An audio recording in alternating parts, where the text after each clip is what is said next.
2024년 3월 10일 중국 커베이성 한단.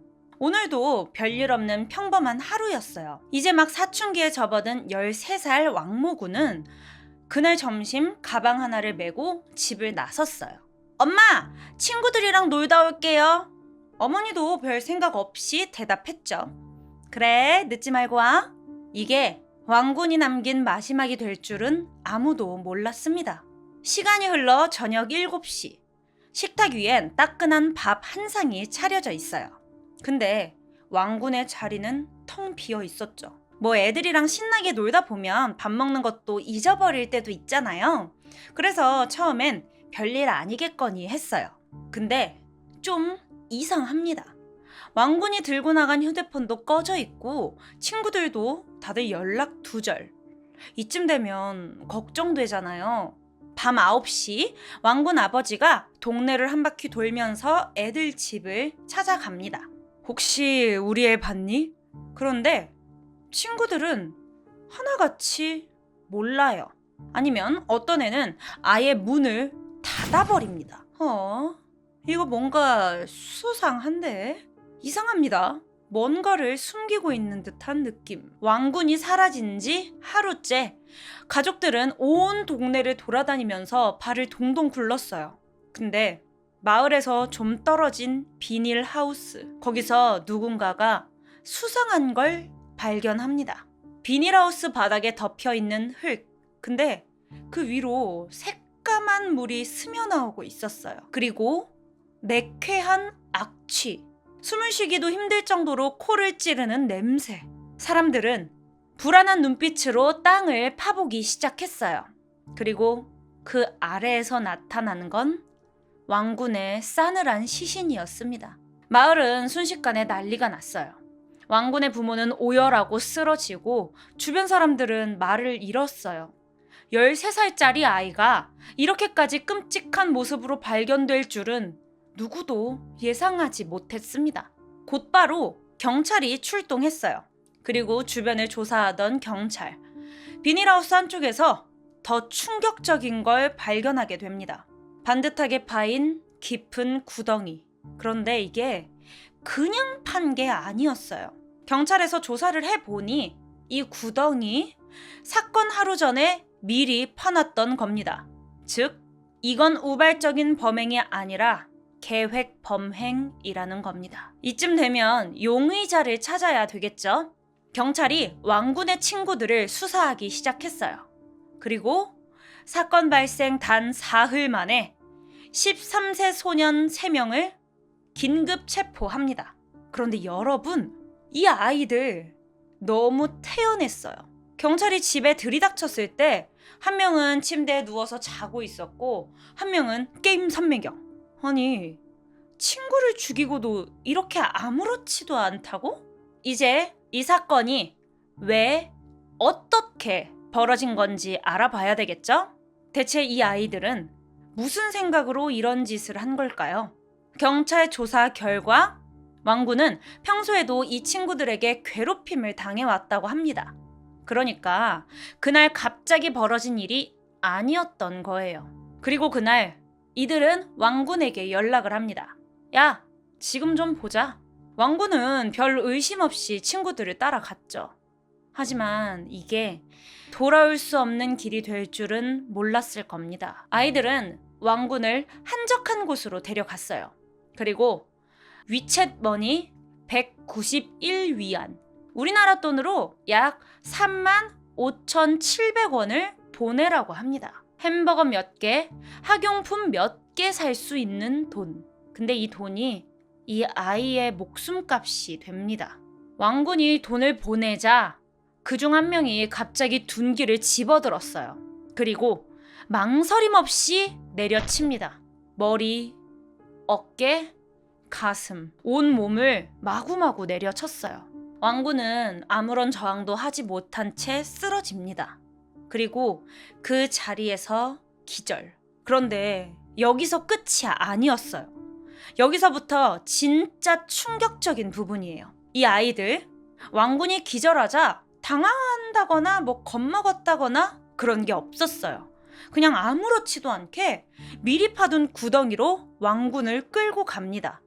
그리고 그대로 묻어버려요. 그런데 여러분, 여기서 제일 끔찍한 사실, 왕군은 이때 살아있었을 가능성이 높아요. 숨이 붙어있는 아이를 그대로 산채로 묻어버린 거죠. 이게 정말 13살짜리 애들이 할 수 있는 일일까요? 자, 이제 이 아이들이 왜 이런 일을 저질렀는지 봐야겠죠? 여러분, 중국에는 유수아동이라는 개념이 있습니다. 처음 듣는 분들도 있을 텐데요. 부모가 돈을 벌러 도시로 떠나고 농촌에 남겨진 아이들, 그러니까 사실상 방치된 아이들을 말합니다. 근데요, 이 숫자가 6,693만 명. 대한민국 인구가 5천만 명이 조금 넘잖아요. 그런데 부모 없이 자라는 중국 아이들만 6천만 명이 넘어요. 그럼 이 아이들은 누구랑 살까요? 할머니, 할아버지, 아니면 아예 혼자. 학교 끝나고 집에 오면 혼자 밥 차려 먹고 혼자 자고, 부모 얼굴을 1년에 한두 번 볼까 말까, 그렇게 몇 년을 살아야 합니다. 그런데 여기서 더 중요한 건, 이 아이들이 이렇게 크면 아이들이 조용하게만 자랄까요? 그렇지가 않다는 거예요. 이 아이들은 폭력과 외로움 속에서 자라요. 부모가 없으니까 아무도 가르쳐주지 않습니다. 이게 옳은 건지 저게 틀린 건지, 뭐가 나쁜 행동인지, 어떻게 사람을 대해야 하는지. 학교에서는요, 상황이 더 심각합니다. 부모가 없는 애들이다 보니 괴롭힘의 대상이 되기가 쉬워요. 그러다 보면 스스로 더 강해지려고 노력합니다. 그러다 보니 폭력에 익숙해져요. 그리고 어느 순간 남을 때리는 것도 죽이는 것도 아무렇지가 않게 됩니다. 이게 단순히 아이들만의 문제가 아니에요. 국가적인 문제입니다. 자, 여러분, 이제부터 진짜 중요한 문제 하나를 짚고 넘어가야 해요. 이 아이들 처벌받을 수 있을까요? 이게 왜 중요하냐면요, 이번 사건이 중국에서 형사처벌 연령을 12세로 낮춘 이후 처음으로 적용되는 사례이기 때문입니다. 원래 중국에서는 만 14세 이상부터 형사처벌이 가능했어요. 근데 너무 어린애들이 너무 끔찍한 범죄를 계속 저지르다 보니까 이걸 그냥 둘 수가 없었던 거예요. 그래서 2021년 법을 바꿉니다. 특히 살인 같은 강력범죄를 저지르면 만 12세라도 처벌할 수 있도록. 그리고 이 법이 처음 적용된 사건이 바로 이 한단 중학생 살인 사건입니다. 자, 그러면 이제 이 아이들 강하게 처벌받겠죠? 근데요, 네티즌의 반응이 심상치가 않아요. 아, 그거 갖고 되겠어? 이건 그냥 애들이 아니라 악마야. 이제는 사형까지 검토해야 합니다. 여러분, 지금 13살짜리 소년들에게 사형 얘기까지 나오고 있어요. 근데 문제는 중국 법상 18세 미만은 사형이 불가능합니다. 그렇다면 이 아이들 몇 년형을 살고 사회로 나온다고요? 지금 중국에서는 소년범죄 처벌을 더 강화해야 한다는 여론이 점점 더 커지고 있습니다. 과연 처벌을 세게 한다고 문제가 해결이 될까요? 더 충격적인 건 이런 끔찍한 일이 처음이 아니라는 겁니다. 20년 전 중국을 왈칵 뒤집은 살인 사건이 있었어요. 윈난대학 미자죄 사건. 이름이 낯설죠? 근데 이 미자죄, 중국에서 가장 악명 높은 대학생 연쇄살인범입니다. 2004년 윈난성의 한 대학교 기숙사, 겨울방학이 끝나고 학생들이 하나둘씩 돌아오던 시기였어요. 그런데 어느 방에서 이상한 냄새가 나기 시작하는 거예요. 그냥 냄새가 아니었어요. 숨이 턱 막히는 역한 냄새. 기숙사 친구들이 원인을 찾으려고 방을 뒤져보다가 옷장문을 열었습니다. 그리고 그 안에서 내구의 시신이 차곡차곡 쌓여 있었어요. 이 끔찍한 살인을 저지른 사람, 같은 기숙사에 살던 대학생 미자죄입니다. 자, 그럼 이제 궁금하시죠? 도대체 왜? 도대체 무슨 이유로 친구들을 죽인 걸까요? 이유가요? 너무 어이없어요. 친구들이 카드 게임을 하다가 미자재를 놀린 겁니다. 야, 너는 왜 그렇게 소심하냐? 에이, 그러니까 걔도 생일 파티에 널 안 부른 거야. 여러분, 이 말을 듣고 미자재가 어떻게 했을 것 같으세요? 아무 말 없이 자기 침대로 가서 누웠어요. 근데 속으로는 완전히 무너지고 있었습니다. 그날 밤 미자재는 무서운 결심을 합니다. 그리고 사흘 동안 기숙사 친구들을 한 명씩 유인해서 둔기로 내리쳐 살해합니다. 그리고 시신을 옷장 안에 차곡차곡 쌓아둔 거예요. 이 사건이 밝혀지고 중국 전역이 충격에 빠졌어요. 그런데 여러분, 이 미자재가 어떤 사람이었냐면요. 어릴 때부터 부모 없이 자란 유수아동이었습니다. 부모 없이 자라면서 학교에서 무시당하고 사회에서도 따돌림 당하고 그러다 보니 분노가 쌓이고 결국 터진 거예요. 이제 좀 감이 오시죠? 한단 사건이랑 너무 닮아 있어요. 20년이 지나도 똑같은 비극이 반복되고 있죠. 지금까지 봤듯이 유수아동 문제 절대 가볍지 않습니다. 근데요, 이 아이들의 현실을 딱 보여주는 사건이 하나 있었어요. 2018년 중국 전역을 울린 한 소년이 있었어요. 사람들은 그를 눈송이 소년이라고 불렀습니다. 이름은 왕푸만. 당시 8살이었어요. 그날 왕푸만이 학교에 도착하는 순간 선생님은 눈을 의심했습니다. 머리, 눈썹, 옷, 온몸에 눈이 뒤덮여 있었어요. 얼굴은 얼어붙었고 손은 새빨갛게 튼 상태. 그 모습이 담긴 사진이 인터넷에 퍼지면서 전 중국이 충격에 빠졌습니다. 아니, 애가 왜 이렇게 됐어?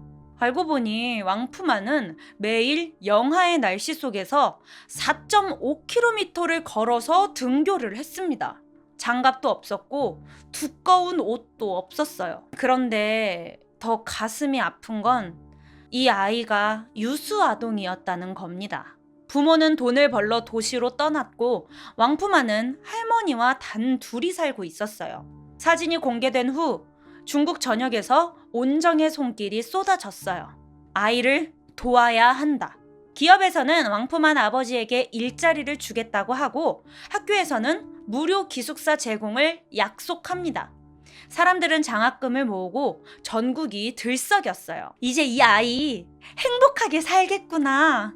근데요, 이게 진짜 끝이 아니었습니다. 왕푸만이 기숙학교로 간 지 일주일 만에 다시 집으로 돌려보내져요. 기업에서 약속했던 아버지의 일자리? 지금은 자리가 없으니 나중에 다시 오세요. 결국 왕푸만 가족에게 남은 건 아버지의 실직뿐이었습니다. 처음엔 다들 도와주겠다고 난리였는데 결국 아무도 책임지지 않은 거죠. 여러분, 이게 유수아동의 현실입니다. 왕푸만이 특별한 경우가 아니었어요.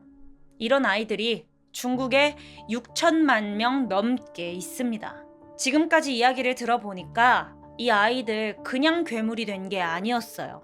이들은 살인을 저질렀고 그 방식이 너무나도 잔인했어요. 근데 말이죠, 이 아이들은 대체 어떻게 이렇게까지 된 걸까요? 가난했고 버려졌고 아무도 돌봐주지 않았습니다. 그럼 이제 한번 생각해 봅시다. 이 아이들 처음부터 이렇게 될 운명이었을까요? 부모 없이 혼자서 밥을 차려 먹고 혼자 자고 혼자 세상을 배운 아이들. 근데 문제는 이 세상이 이 아이들에게 가르쳐 준 게 폭력이었다는 겁니다. 어린 시절부터 맞고 무시당하고 도움을 요청해도 아무도 듣지 않고 그러다 보니 점점 깨달은 겁니다. 아, 강한 사람들이 살아남는 거구나. 그리고 어느 순간 남을 괴롭히는 쪽으로 변하기 시작합니다. 왜? 자신이 약해지면 똑같이 당할 테니까. 그렇게 폭력에 익숙해진 아이들, 그렇게 세상을 증오하며 자란 아이들, 그리고 그 분노가 폭발했습니다. 여러분, 지금 우리는 이 아이들을 어린 악마라고 부르고 있어요. 근데요, 이 아이들 스스로 악마가 되길 선택한 걸까요? 이게 그저 한 번의 비극으로 끝이 날까요? 어쩌면 지금도 또 다른 미자죄가, 또 다른 어린 악마가 자라고 있을지도 모릅니다. 지금 구독하지 않으면 더 중요한 사건들을 놓칠지도 몰라요. 바로 구독하고 확인하세요.